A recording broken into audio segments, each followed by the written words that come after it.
Salut les voyageurs! Aujourd'hui j'ai décidé de vous parler de Law. En effet, c'est dans le chapitre 996 qu'on revoit Law et qu'on apprend un peu plus sur ses intentions. Mais avant de commencer la vidéo, toi cher voyageur qui passe par là, je te vois. Abonne-toi pour faire partie de l'aventure Logpause. Ensemble on atteindra Loftel. Ah oui, n'oublie pas d'activer ton acquis du liking si la vidéo t'a plu. Sur ce, commençons la vidéo. Law est l'un de mes personnages préférés de l'œuvre, il est l'un des seuls, avec Nico Robin, à être curieux de ses origines. Des origines mystérieuses qu'il veut comprendre. Une partie de son nom de famille qu'il cache aux yeux du monde étant l'ennemi naturel des dieux selon les dires de Corazon.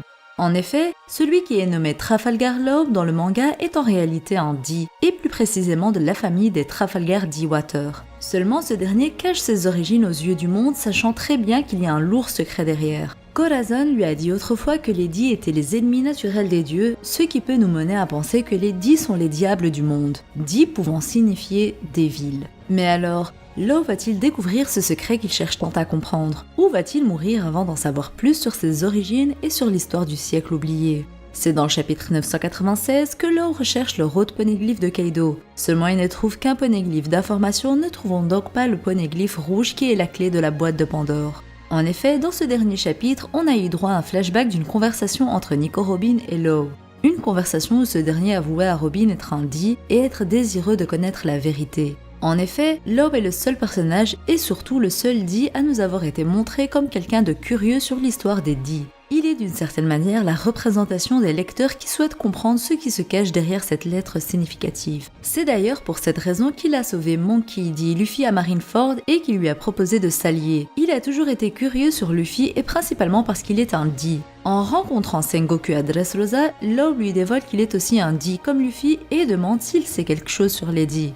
Bien entendu, Sengoku ne lui dit rien là-dessus, nous rendant encore plus curieux sur ce Dee qui est au cœur de nombreuses questions. Une vérité sur les Dee que Robin veut également découvrir, même si ça n'intéresse pas son capitaine, Monkey D. Luffy. Ainsi, Law lui demande si la seule manière de découvrir la vérité est de suivre les Road Poneglyph, ce à quoi Robin répond par l'affirmatif. Sauf qu'elle dit très bien que les Yonko ne vont pas leur donner sur un plateau d'argent les stèles rouges, d'où le fait que Law soit à la recherche actuellement du Road Poneglyph de Wano Kuni. Une recherche intéressante de la part de Law et un dialogue entre ce dernier et Nico Robin qui me mène à penser pertinemment que son aventure ne se finira pas à Wano Kuni.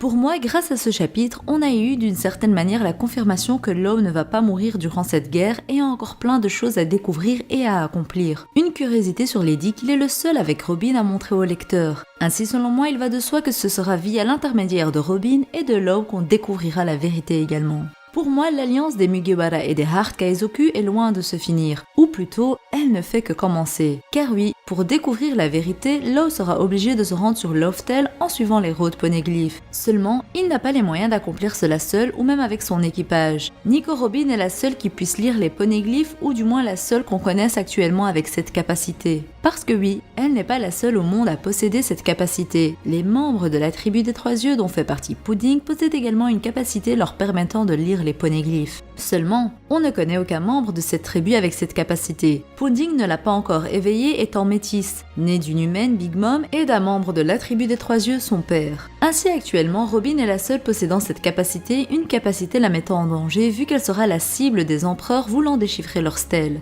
De ce fait, Trafalgar Deewater Law ne pourra jamais atteindre son but n'ayant pas les clés nécessaires pour ouvrir les portes de Loftel. D'où le fait que selon moi, Law va sans nul doute suivre les Mugiwara jusqu'à la fin de leur aventure. Seul ou avec son équipage, c'est encore à voir. Pour ma part, je pense plus qu'il montera sur le navire des Mugiwara non pas en tant que membre de l'équipage, mais en tant que Nakama, un allié et non pas un membre à part entière de cet équipage. Je vois personnellement Law trouver le Road Poneglyph dans cet arc avant de monter sur le toit du dôme pour combattre Kaido. Selon moi, Law est le mieux placé pour la recherche du poneglyph avec ses pouvoirs et sa capacité à se téléporter d'une certaine manière. On assimile Law comme étant quelqu'un qui connaît beaucoup d'informations, au contraire des Mugiwara qui ne sont pas vraiment attirés par les souterrains du monde de la pègre. Ainsi, Law trouvera le Road Poneglyph de Kaido et en fera une copie. De cette manière, je le vois bien à la fin de la guerre demander à Luffy l'autorisation de les accompagner sur Loftel, une demande qui se ferait en plein banquet pour fêter la victoire de l'Alliance. Je vois la scène être tournée de manière un peu comique avec un Luffy qui pensera au premier abord que Law veut profiter de lui pour avoir le titre de seigneur des pirates. Mais au final, Luffy acceptera sans broncher, sachant que ce n'est pas là le but de Law. Ou encore, Luffy pourra accepter directement, démontrant une pleine confiance envers son allié depuis quelques arcs déjà,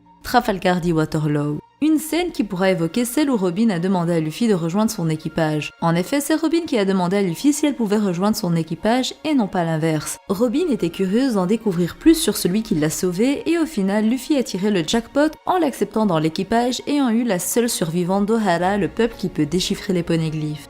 Bien entendu, le parallèle entre Law et Robin ne veut pas dire que Law demandera à être un membre permanent de l'équipage des Mugiwara, ayant lui aussi son propre équipage des Heart Kaizoku. Comme je vous l'ai dit, je ne pense pas que l'équipage de Law ira aussi sur Loftel. Selon moi, Law voudra y aller seul, ne voulant pas mettre en danger ses Nakama. On peut penser que les Heart Kaizoku vont suivre également les Mugiwara encore un peu, mais que seul Law ira sur Loftel avec les Mugiwara au sein du Sonigo. Pourquoi est-il important selon moi que Law aille sur Loftel aux côtés des Mugiwara? Eh bien pour la simple et bonne raison que Luffy lui n'est pas intéressé par l'histoire et par les révélations sur les dits. Si Law ne va pas avec lui sur Loftel, l'histoire va juste se répéter. En effet, Roger et son équipage avaient été sur Loftel il y a 25 ans, ils avaient découvert une vérité qu'ils ont gardée cachée au monde. Bien entendu, il n'était pas encore l'heure à ce moment-là de révéler la vérité au monde, mais pour autant, comment Luffy, qui n'est pas curieux de toute cette histoire, la révélera? Selon moi, si Law ne les accompagne pas, l'histoire se répétera. Robin aura les réponses à ces questions et ne dira rien tant que son capitaine ne le souhaite pas. Mais Luffy n'étant pas intéressé par ces choses-là, je ne vois pas comment il pourrait mettre en place la révélation au grand public de la vérité. Ainsi, c'est pour cette raison que Law doit les accompagner pour découvrir la vérité, apaiser sa curiosité et mettre en place la révélation de cette histoire avec Robin.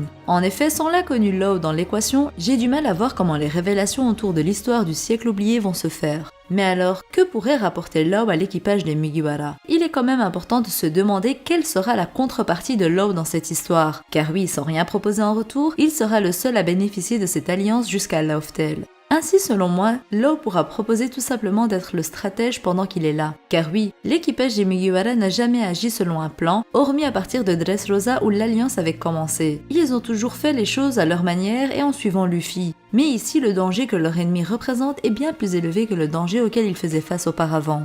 Ainsi, comme on peut le voir avec cette guerre contre Kaido, il faudra toujours avoir un plan pour vaincre les adversaires et non plus agir à l'instinct comme Luffy le faisait auparavant. Bien entendu, il ne faut pas s'attendre à ce que les Mugiwara suivent le plan à la lettre, mais avoir une stratégie de base est importante pour la suite de l'histoire, un rôle qui irait à merveille à Law. Il pourrait également aider Robin dans la compréhension de l'histoire, étant donné qu'il sait grâce à Corazon que les 10 sont considérés comme les ennemis naturels des dieux. Et bien entendu, ses capacités grâce au Hope no Mi ne sont pas négligeables. Il est un tout autre style de médecin que Chopper. Si Chopper est un médecin qui base surtout ses connaissances dans l'élaboration des médicaments, Law quant à lui est chirurgien et a plus de facilité grâce à son fruit pour soigner les blessures internes que Chopper.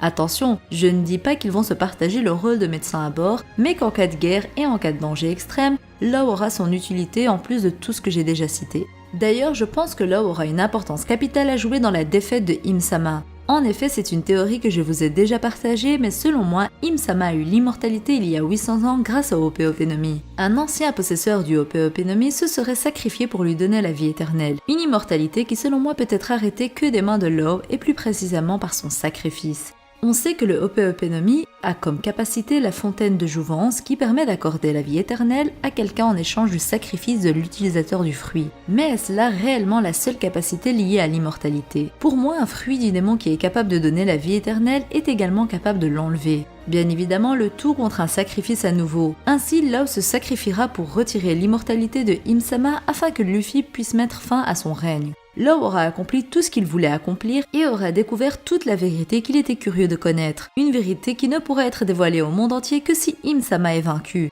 D'où le fait que Law se sacrifiera, lui qui était tant curieux de connaître la vérité voudra qu'elle soit dévoilée au monde entier. Voilà, c'est sur ces mots que s'achève cette vidéo qui j'espère vous aura plu. Je compte sur vous pour me dire ce que vous en avez pensé dans les commentaires. N'oubliez pas d'utiliser votre acquis du likement pour me montrer votre soutien et surtout abonnez-vous si ce n'est pas encore fait. N'oubliez pas non plus d'activer la cloche d'or de Chandora pour me montrer la puissance de votre acquis de l'observation. Rejoignez-moi sur Instagram pour voir mon cosplay de Luffy. Sur ce, je vous dis à la prochaine et d'ici là, portez-vous bien, bye.